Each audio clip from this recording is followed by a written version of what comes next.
নমস্কার বন্ধুরা, WB pharmacy YouTube চ্যানেলে আপনাদের সকলকে আবারও স্বাগতম জানাই। আমি পৈত বিশ্বাস, একজন ফার্মাসিস্ট। আজকে আমরা এই ভিডিওটিতে যে প্রেসক্রিপশানটি সমাধান করব সেখানে দেখতে পারবেন একজন বয়স্ক মহিলার ওনার পিঠে, হাঁটুতে এবং কাঁধে অনেকদিন ধরেই প্রায় ব্যথা। সেই ব্যথা কী কারণে হচ্ছে তা জানার জন্য ডাক্তারবাবু বিভিন্ন পরীক্ষা দিয়েছেন। তার পাশাপাশি ব্যথা কমানোর জন্য খাওয়ার ওষুধ এবং সেই ওষুধের ডোজ এবং কার্যকারিতা এবং পার্শ্ব প্রতিক্রিয়া সম্পর্কে এই ভিডিওটিতে আলোচনা করা হয়েছে। আপনারা প্রত্যেকে ধৈর্য সহকারে সম্পূর্ণ ভিডিও দেখবেন এবং প্রথমবার হয়ে থাকলে পাশে থাকার জন্য অবশ্যই চ্যানেলটিকে সাবস্ক্রাইব করবেন। তো বন্ধুরা, আপনারা এখানে দেখতে পারবেন যে রুগীটি কোন তারিখে তিনি ডাক্তারবাবুর কাছে দেখেছিলেন, রুগীটির নাম, রুগীটির বয়স 65 বছর, সেক্স হচ্ছে ফিমেল। তো তিনি যখন ডাক্তারবাবুর কাছে দেখান, তো ডাক্তারবাবুর কাছে তিনি যে অভিযোগ জানিয়েছেন বা কী সমস্যা রয়েছে, হিস্টোরি অ্যান্ড ক্লিনিক্যাল ফাইন্ডিংসের মধ্যে লেখা রয়েছে। কী লেখা রয়েছে যে পেইন লোয়ার ব্যাক, মানে পিঠে হচ্ছে ব্যথা রয়েছে, with radiating to both LL, মানে সেই ব্যথাটা কোমর থেকে দুটো পায়ের নিচের দিকে চলে যাচ্ছে এবং তার সঙ্গে ওনার বোথ নি জয়েন্ট পেন রয়েছে, অর্থাৎ হাঁটু দুটোতেই ব্যথা রয়েছে। তার সঙ্গে ওনার শোল্ডার, কাঁধও বা জয়েন্টের দিকেও কিন্তু অনেকটা ব্যথা রয়েছে। এই ব্যথা বিভিন্ন রকম কারণে হতে পারে। এক তো বয়স বাড়ার সঙ্গে সঙ্গে ব্যথা হয়ই প্রায় মানুষেরই, কিন্তু সেই ব্যথার পাশাপাশি অনেক রুগীরা থাকেন, কারো যদি সুগার থাকে, সুগার থাকলে কি হয় যে নার্ভগুলো থাকে সেই নার্ভগুলো ড্যামেজ হতে থাকে, সেইটার কারণে কিন্তু অনেক সময় ব্যথা হয়। অনেক সময় ইনফ্ল্যামেশন হয় বডিতে, অনেক সময় ইউরিক অ্যাসিড বেড়ে গেলে অর্থাৎ গাউটের সমস্যা হলে সেই ব্যথাগুলো পরবর্তীতে বাতে ব্যথা পরিণত হয়, সেটার কারণে কিন্তু হতে পারে। তো এইগুলো সঠিকভাবে জানা না থাকলে ডাক্তারবাবুরা বিভিন্ন রকম রক্ত পরীক্ষা দিয়ে থাকেন, থাইরয়েড টেস্ট দিয়ে থাকেন, সেগুলো আমরা পরবর্তীতে দেখছি। তারপর দেখুন, ডাক্তারবাবু রোগীর কাছ থেকে জানতে পেরেছেন নো H/O, মানে হিস্ট্রি অফ, মানে আগে পূর্বে কোনো রোগ ছিল কি না। তো ডিএম লেখা রয়েছে। ডিএম মানে কি? ডিএম মানে হচ্ছে ডায়াবেটিস মেলিটাস, মানে সুগার আগে ছিল না। H10 মানে হাইপার টেনশন, উচ্চ রক্তচাপও কিন্তু নেই, সেরকমটা কিন্তু ডাক্তারবাবুর কাছে জানিয়েছেন এবং ডাক্তারবাবু প্রেশারটাকে মেজার করে দেখেছেন যে ওনার ব্লাড প্রেশারটা কী রয়েছে। বিপি মানে কি? ব্লাড প্রেশার, সেটা কি 140/80 মিলিমিটার অফ মার্কারি রয়েছে। 140 প্রেশারটাকে বলা হয় সিস্টোলিক ব্লাড প্রেশার, 80টাকে বলা হচ্ছে diastolic blood pressure. Systolic blood pressure যেটা বয়সকালে প্রায় 110 থেকে 130 বা 140 থাকতে পারে এবং নিচের ডায়াস্টোলিক ব্লাড প্রেশারটা 70 থেকে 90-এর মধ্যে থাকতে পারে। সেক্ষেত্রে এই ব্লাড প্রেশারটা কিন্তু নর্মাল রয়েছে। এবং তার সঙ্গে পালস রেট, পিআর মানে কি? পালস রেট মানে হৃদস্পন্দনের হার কত রয়েছে? 108 পার বিটস পার মিনিট রয়েছে। তো এই ক্ষেত্রেও কিন্তু এটা স্বাভাবিক রয়েছে। প্রাপ্তবয়স্কদের ক্ষেত্রে প্রায় 80 থেকে 120 বা 110 বা 100-র মধ্যে থাকলে কিন্তু সেটাকে প্রায় স্বাভাবিক ধরা হয়। সেটা বিভিন্ন রকম কন্ডিশন, বিশ্রামরত অবস্থায় সাধারণত প্রাপ্তবয়স্কদের 60 থেকে 100 বিটস পার মিনিট কিন্তু হৃদস্পন্দন হয়ে থাকে।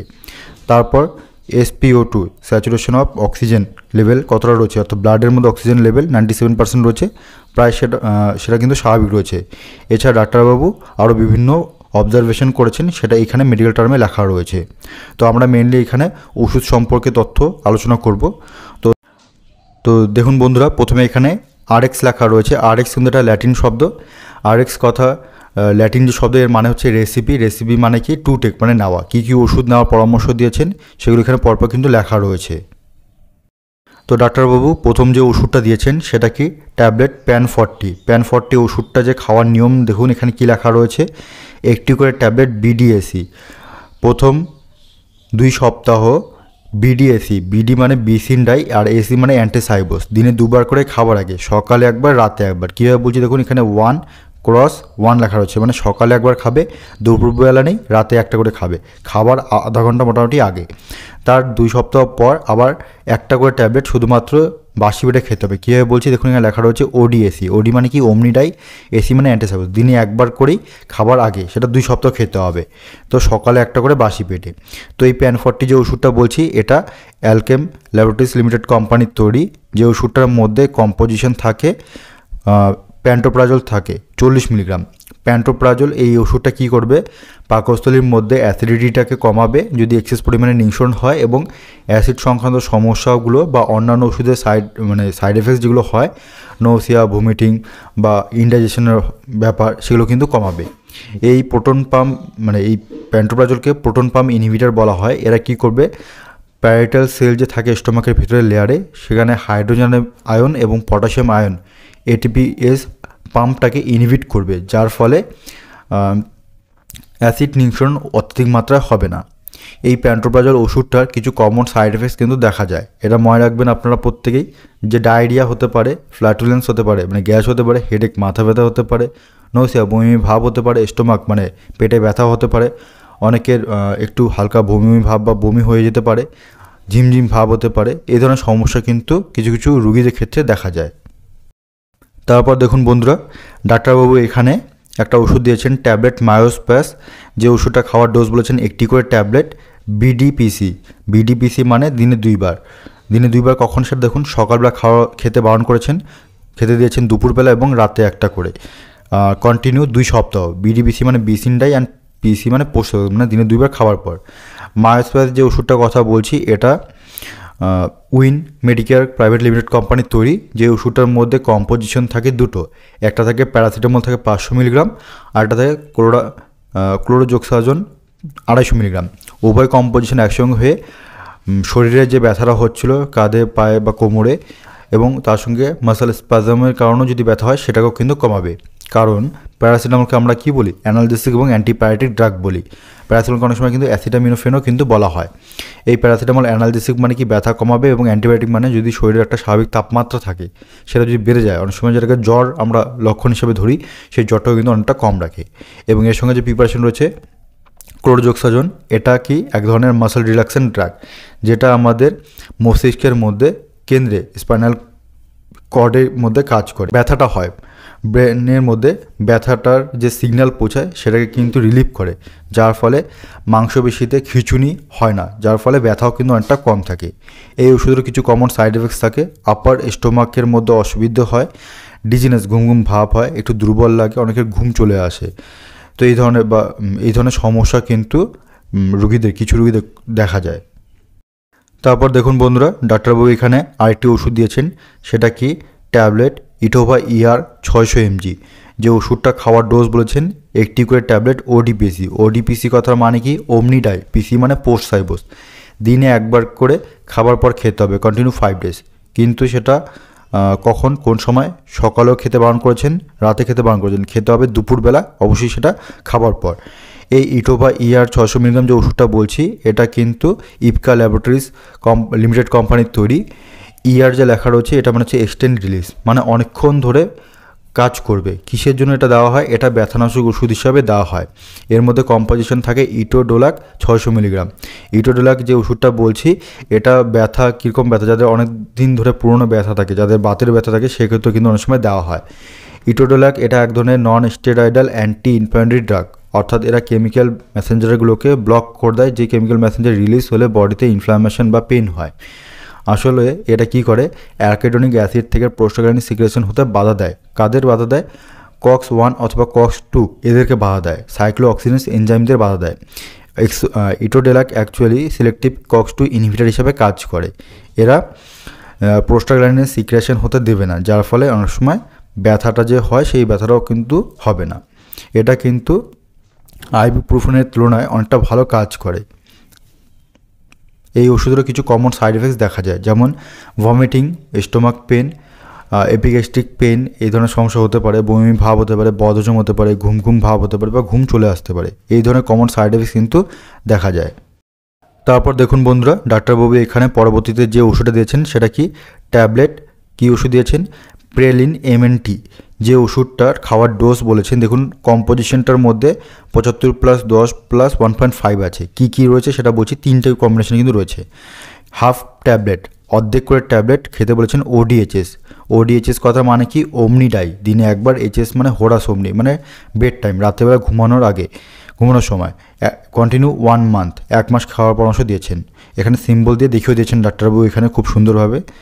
তো এই ওষুধটার কথা যে বলছি, এই ওষুধটা ইন্টাস ফার্মাসিউটিক্যাল লিমিটেড কোম্পানির তৈরি। যে ওষুধটার মধ্যে 3টে ইনগ্রিডিয়েন্টস থাকে বললাম, একটা থাকে প্রেগাভ্যালিন থাকে 75 মিলিগ্রাম, তার জন্য ডাক্তারবাবু এখানে 75 প্রথমে লিখেছেন। তারপরে নরট্রিপ্লিন থাকে 10 মিলিগ্রাম, তার জন্য 10 লিখেছেন, এবং মিলিগ্রাম থাকে মিথাইল কোবালামিন বা 1500 মাইক্রোগ্রাম থাকে।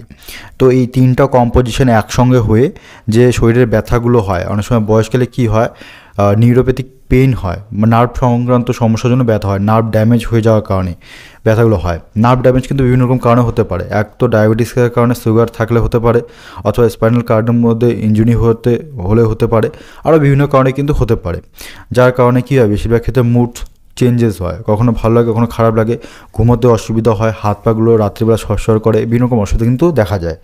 এই প্রেগাবেলিন যে প্রিপারেশনটা এর মধ্যে রয়েছে, এটা এক ধরনের আলফা টু ডেল্টা লিগ্যান্ড। এরা কী করবে, ক্যালসিয়াম চ্যানেলটা অ্যাক্টিভিটিটাকে মডুলেট করে দেবে নার্ভ সেলের, যার ফলে ব্যথাটা একটা উপশম হবে। তার সঙ্গে যে নরট্রিপটিলিন থাকে, এটাকে এক ধরনের ট্রাইসাইক্লিক অ্যান্টি ডিপ্রেসেন্ট বলে, যেটা এক ধরনের কেমিক্যাল মেসেঞ্জার থাকে, সেরোটোনিন এবং নর অ্যাড্রিনালিন, এদের মাত্রাটাকে বাড়িয়ে দেবে, যার ফলে আর যে ব্যথার যে সিগন্যালটা ব্রেনে পৌঁছায় সেটা কিন্তু আর পৌঁছাবে না। এবং মিথাইল কোবালামিন যেটা থাকে, এটা শরীরের মধ্যে যে বিভিন্ন নার্ভগুলো রয়েছে সেই নার্ভের মাইলিন সিথকে তৈরি হতে সাহায্য করে। মাইলিন সিথ যেটা খুবই গুরুত্বপূর্ণ নিউরন বা নার্ভ সেলের জন্য, যার ফলে মোট কথা বলতে গেলে এই তিনটা কম্বিনেশন একসঙ্গে নিউরোপ্যাথিক পেন বা বডিতে যে ব্যথা হচ্ছে বা ইনফ্লামেশন হচ্ছে সেটা কিন্তু কম রাখবে। এই ওষুধের কিছু কমন সাইড এফেক্টস দেখা যায়, যেমন অনেক সময় দেখা যায় হঠাৎ করে দাঁড়ালে পরে ব্লাড প্রেশারটা লো হয়ে যায়, অনেক সময় হার্ট রেটটা বেড়ে যায়, অনেক সময় প্রস্রাব করতে অনেকের একটু অসুবিধা হয়, কারো ক্ষেত্রে বমি ভাব বা বমি হয়, কারো ক্ষেত্রে পায়খানা শক্ত হয়, কারো ক্ষেত্রে ঘুম ভাব বা ঘুম অসুবিধা হয়। এই ধরনের সমস্যা কিন্তু প্রায় কিছু রোগীদের দেখা যায়। তারপর দেখুন বন্ধুরা, ডাক্তারবাবু এখানে পরবর্তীতে যে ওষুধ দিয়েছেন সেটা কি ট্যাবলেট ক্যাভিট PM। যে ওষুধটা খাওয়ার ডোজ বলেছেন 1টি করে ট্যাবলেট ODPC, দিনে একবার করে খেতে হবে, খাবার পর কন্টিনিউ 1 মাস। ODPC মানে ওমনিটাই অ্যান্ড পোস্ট থাইবোস। কখন সেটা, রাত্রিবেলা খেতে হবে। দেখুন প্রথমে ক্রস, তারপরে লেখা রয়েছে, মানে সকালে খাবে না, দুপুরে খাবে না, কিন্তু রাতে খাবে একটা করে খাবার পর। রাতে একটা করে ভাত খাবার মোটামুটি আধা ঘন্টা পরে, বা রাতের একটা ভারী খাবার ডিনার করার আধা ঘন্টা পরে। এই ওষুধটার মধ্যে যে কম্পোজিশন থাকে, 3 ধরনের প্রায় 4 ধরনের কম্বিনেশন থাকে। একটা থাকে ক্যালসিয়াম কার্বনেট থাকে 500 মিলিগ্রাম, ভিটামিন D3 থাকে 250 ইন্টারন্যাশনাল ইউনিট, ম্যাগনেসিয়াম অক্সাইড থাকে 90 মিলিগ্রাম এবং আইসোফ্লাভোনস থাকে 50 মিলিগ্রাম। উভয় ইনগ্রিডিয়েন্টস মিলে ভিন্ন রকম সুবিধে, মানে শরীরের পক্ষে যে ক্যালসিয়াম, ভিটামিন D3, ম্যাগনেসিয়ামের যে প্রয়োজন, সেই প্রয়োজনটাকে মেকআপ করবে। অর্থাৎ ক্যালসিয়ামটা কি করবে, ক্যালসিয়াম আমরা প্রত্যেকে জানি কি আমাদের অস্থির জন্য, মাংসপেশির জন্য, নার্ভাস সিস্টেমের জন্য সবচেয়ে বেশি এবং হার্টের জন্য সবচেয়ে বেশি দরকার। ক্যালসিয়াম হাড় এবং দাঁতকে কী করে, মজবুত করে। ভিটামিন D3 ক্যালসিয়ামটাকে অ্যাবজর্ব করতে সাহায্য করে এবং অন্যান্য যেগুলো রয়েছে, মিনারেলসগুলো রয়েছে, সেগুলোকে অ্যাবজর্ব করতে সাহায্য করে। ম্যাগনেসিয়াম যেটা আমাদের মাংসপেশি এবং নার্ভের ফাংশনগুলোকে রেগুলেট করতে সাহায্য করে। এবং আইসোফ্লাভোনস যে রয়েছে, এটা কিন্তু হাড় ক্ষয় হতে দেবে না এবং তার পাশাপাশি এটা শরীরের ইমিউনিটি পাওয়ারটাকে বা স্ট্রেংথটাকে বজায় রাখতে সাহায্য করবে, বুস্ট হিসাবে কাজ করবে। এছাড়া আরও অন্যান্য কাজও কিন্তু রয়েছে। মোট কথা এটা মানে নিউট্রিশনাল সাপ্লিমেন্টস প্রোভাইড করতে সাহায্য করবে। এই ওষুধগুলো খাওয়ার পাশাপাশি ডাক্তারবাবু এখানে যে টেস্টগুলো দিয়েছেন, দেখুন এখানে প্রথমত দুটো এক্সরে দিয়েছেন। এক, X-ray LS spine AP + LAT digital লেখা রয়েছে। LS স্পাইন কথার মানে হচ্ছে লাম্বোস্যাক্রাল স্পাইন অথবা লাম্বার স্পাইনের এক্সরের পরামর্শ দিয়েছেন। আর যেটা AP লেখা রয়েছে মানে অ্যান্টেরিয়র, সামনের দিক থেকে একটা এক্সরে, মানে এক্সরে রশ্মি বিম দিয়ে একটা এক্সরে রিপোর্ট হবে। পোস্টেরিয়র মানে বডির পিছন দিক দিয়ে একটা এক্সরে বিম এসে সেটার একটা এক্সরে ইমেজ হবে। এবং ল্যাটারাল মানে পাশের দিক দিয়ে। তো ডিজিটাল এক্সরে কিন্তু। তো এই LS স্পাইন যে এক্সরে করার পরামর্শ দিয়েছে, এখানে কিন্তু 5টা ভার্টেব্রা থাকে লোয়ার ব্যাকের মধ্যে, যেটা L1, L2, L3, L4 এবং L5 ধরা হয়। এবং তার পাশাপাশি ডাক্তারবাবু এখানে হাঁটুর অর্থাৎ এক্সরে বোথ নি অর্থাৎ হাঁটুর দুটো হাঁটুরই এক্সরে পরামর্শ দিয়েছেন। কারণ হাঁটুতে কী হচ্ছিলো, হাঁটুর জয়েন্টও ব্যথা হচ্ছিলো এবং সেক্ষেত্রে অ্যান্টেরিয়র অ্যান্ড পোস্টেরিয়র এবং ল্যাটারাল পাশের দিক দিয়ে, সামনের দিক এবং পেছন দিক দিয়ে এক্সরে করার পরামর্শ দিয়েছেন। তার পাশাপাশি ডাক্তারবাবু এখানে ECGর অল লিডস টেস্ট দিয়েছেন। ECG মানে কি, ইলেকট্রোকার্ডিওগ্রাম, যেটা লিডস বলতে 12টা লিডস থাকে, যেটা বুকের মধ্যে V1, V2, V3, V6 নামক 6টা প্রিকর্ডিয়াল লিডস থাকে এবং বাকি 6টা লিম্ব লিডস থাকে। তার মধ্যে হচ্ছে বাম হাত এবং ডান হাতের মধ্যে লাগানো হয় আর এবং একটা বাম পায়ের মধ্যেও লাগানো হয়। AVF, AVR এবং AVL। এ মানে হচ্ছে অগমেন্টেড, ভি মানে ভোল্টেজ, আর মানে ডান বাহু, এল মানে বাম বাহু, এফ মানে হচ্ছে পা বোঝাবে। তো এই লিডসগুলোর সাহায্যে কিন্তু ইসিজি রিপোর্ট করতে দিয়েছেন। ইসিজি কীভাবে করা হয় তার সম্পূর্ণ ভিডিও এই ইউটিউব চ্যানেলে কিন্তু আপলোড করা রয়েছে, আপনারা দেখতে পারেন। তারপর দেখুন বন্ধুরা, এখানে ডাক্তারবাবু রক্ত পরীক্ষা করার পরামর্শ দিয়েছেন। রক্ত পরীক্ষার মধ্যে FBS, uric acid, TSH, HB, TC, DC, ESR করার পরামর্শ দিয়েছেন। কি সেগুলো? প্রথমটা যেটা রয়েছে FBS কথা মানে কি, ফাস্টিং ব্লাড সুগার টেস্ট, অর্থাৎ শরীরে রক্তের মধ্যে প্রত্যেকটা মানুষের তো ব্লাড সুগার থাকে, তো বা উপবাস অবস্থায় ব্লাড সুগার কত রয়েছে তা জানার জন্য ডাক্তারবাবু দিয়েছেন। ব্লাড সুগার বাসি পেটে অর্থাৎ উপবাস অবস্থায় যে রেজাল্টটা পাওয়া যায় বা নর্মাল রেঞ্জ, সেটা 100 মিলিগ্রাম পার ডেসিলিটার, তার কম হলে স্বাভাবিক ধরা হয়। তো প্রথম ঘুম থেকে উঠে না খালি পেটে যে রক্তটা নেওয়া হয় সেই রক্তটা করা হয়। তো রাতের খাবারটা থেকে সকালের পরীক্ষায় যে মোট গ্যাপিং আছে সেটা প্রায় 8 ঘন্টা গ্যাপ থাকা কিন্তু খুবই দরকারি। তারপর ডাক্তারবাবু এখানে কী দিয়েছেন, ইউরিক অ্যাসিড টেস্ট দিয়েছেন। ইউরিক অ্যাসিড আমাদের শরীরের নর্মাল রেঞ্জ যেটা সেটা 3.5 থেকে 7.2 মিলিগ্রাম পার ডেসিলিটার কিন্তু থাকে। ইউরিক অ্যাসিড বেড়ে গেলে যেটাকে হাইপার ইউরিসেমিয়া বলা হয়, যেটা বেড়ে গেলে কি হয়, কিডনিতে তা জমা হতে থাকে, কিডনিতে পাথর হতে পারে বা জয়েন্টগুলোতে গাউটের জনিত সমস্যাগুলো দেখা যাবে, যেগুলোতে বাতের ব্যথা বলা হয়। এই ধরনের সমস্যা কিন্তু বিশেষ করে পায়ের গোড়ালিতে কিন্তু সবচেয়ে বেশি ব্যথা ইউরিক অ্যাসিডের কারণে। এছাড়া বডিতে জয়েন্টে কিন্তু ইনফ্ল্যামেশন কিন্তু হয়, সেই জন্য ইউরিক অ্যাসিড টেস্ট করার পরামর্শ দিয়েছেন। তারপর টেস্ট করার পরামর্শ দিয়েছেন TSH মানে থাইরয়েড স্টিমুলেটিং হরমোন, যা স্বাভাবিক মাত্রা প্রাপ্তবয়স্কদের 0.5 থেকে 5.0 ইন্টারন্যাশনাল ইউনিট পার লিটার কিন্তু হয়। এই থাইরয়েড বা TSH এর ভ্যালু যদি বেড়ে যায়, মানে রেজাল্টটা যদি বেড়ে যায়, তার মানে কি থাইরয়েড গ্রন্থি শরীরের মধ্যে সঠিক পরিমাণে থাইরয়েড হরমোন তৈরি করতে পারছে না, যে কন্ডিশনকে বলা হয় হাইপোথাইরয়েডিজম। যদি কোনো কারণে TSH এর ভ্যালু যদি লো আসে, তার মানে থাইরয়েড গ্রন্থি শরীরের মধ্যে রক্তের মধ্যে থাইরয়েডের মানে থাইরয়েড হরমোন বেশি পরিমাণে তৈরি করছে, যে কন্ডিশনকে বলা হবে হাইপারথাইরয়েডিজম। এটা মনে রাখবেন। তার পাশাপাশি ডাক্তারবাবু এখানে HB মানে হিমোগ্লোবিন টেস্ট করার পরামর্শ দিয়েছেন। হিমোগ্লোবিন যার রেজাল্ট পুরুষদের প্রায় 14 থেকে 18 গ্রাম পার ডেসিলিটার দেখা যায় এবং মহিলাদের 12 থেকে 16 গ্রাম পার ডেসিলিটার স্বাভাবিক অবস্থা থাকে। এবং তার পাশাপাশি এখানে TC এবং DC নামে দুটো টেস্ট দিয়েছেন। TC মানে টোটাল কাউন্ট, DC মানে ডিফারেন্সিয়াল কাউন্ট।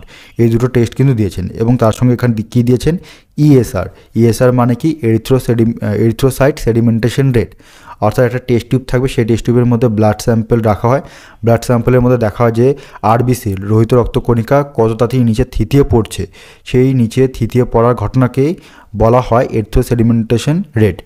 এটার যে স্বাভাবিক রেঞ্জ, অর্থাৎ পুরুষদের ক্ষেত্রে যদি বয়স 50 বছরের নিচে হয়, তাহলে সেক্ষেত্রে ঘন্টায় প্রায় 15 মিলিমিটার অথবা তার কম যদি হয় সেটাকে স্বাভাবিক ধরা হয়। 50 বছরের বেশি পুরুষদের ক্ষেত্রে 20 মিলিমিটার পার আওয়ার বা তার কম যদি হয় সেটাকে স্বাভাবিক ধরা হয়। মহিলাদের ক্ষেত্রে 50 বছরের নিচে বয়স হলে 20 মিলিমিটার পার আওয়ার বা তার কম নিচে থিতিয়ে পড়ার হারটাকে বলা হয় সেডিমেন্টেশন রেট মানে স্বাভাবিক। এবং মহিলাদের বয়স যদি 50 বছরের বেশি হয়, তাহলে 30 মিলিমিটার অফ আওয়ার বা তার কম হলে সেটাকে রেজাল্টটাকে নর্মাল ধরা হয়। এই এরিথ্রো সেডিমেন্টেশন রেট যদি যত বেশি হবে, মানে থিতিয়ে যত তাড়াতাড়ি পড়বে, তার মানে বডিতে ইনফ্লামেশন বা ইনফেকশন বা অটোইমিউন ডিজিজের বা আরও অন্যান্য সমস্যা কিন্তু রয়েছে, এটা দিয়ে চেক করা হয়। এবং রক্ত পরীক্ষার পুরো রিপোর্ট যদি আপনাদের দেখতে হয়, তাহলে ভিডিও ডেসক্রিপশানে যাবেন, প্লে লিস্টের মধ্যে বা পপুলার ভিডিওর মধ্যে দেবেন এই প্রথম ভিডিওটা, রক্ত পরীক্ষা কীভাবে করা হয়, রক্ত পরীক্ষার রেজাল্ট বা রোগবিধি সম্পর্কে আলোচনা করা রয়েছে। আপনারা প্রত্যেকে চাইলে সেই সম্পূর্ণ ভিডিওটি দেখতে পান। তারপর দেখুন বন্ধুরা, ডাক্তারবাবু এখানে ওষুধগুলো খাওয়ার পাশাপাশি পরামর্শ দিয়েছেন যে ফলো আপ অ্যান্ড রিভিউ, অর্থাৎ আবার পুনরায় চেক আপের জন্য আসতে হবে আফটার 4 উইকস, 4 সপ্তাহ পর, অথবা যদি প্রয়োজন হয় তাহলে ডাক্তারের কাছে আসতে পারেন, অথবা 4 সপ্তাহ পর পরীক্ষার রিপোর্ট সহ ওষুধগুলো খাওয়ার পর কী হচ্ছে তা জানাতে হবে। এখানটায় পরামর্শ কিন্তু দিয়েছেন। তো এই সমস্ত ওষুধ কিন্তু দেওয়া হয়েছে, ডাক্তারবাবু দিয়েছেন কিসের জন্য, শরীরে যে ঘাড়ের ব্যথা, কোমরের ব্যথা, হাঁটুতে ব্যথা যে হয়, প্রায় বয়স্ক মানুষদের হয়ে থাকে, এই ওষুধগুলো দিয়েছেন। এই ওষুধগুলো কার্যকারিতা সম্পর্কে আমরা আলোচনা করলাম। তো সম্পূর্ণ ভিডিও দেখার জন্য আপনাদের প্রত্যেকে অসংখ্য ধন্যবাদ। আপনারা প্রত্যেকে ভালো থাকবেন, সুস্থ থাকবেন। দেখা হচ্ছে আবার পরবর্তী একটা নতুন ভিডিও নিয়ে।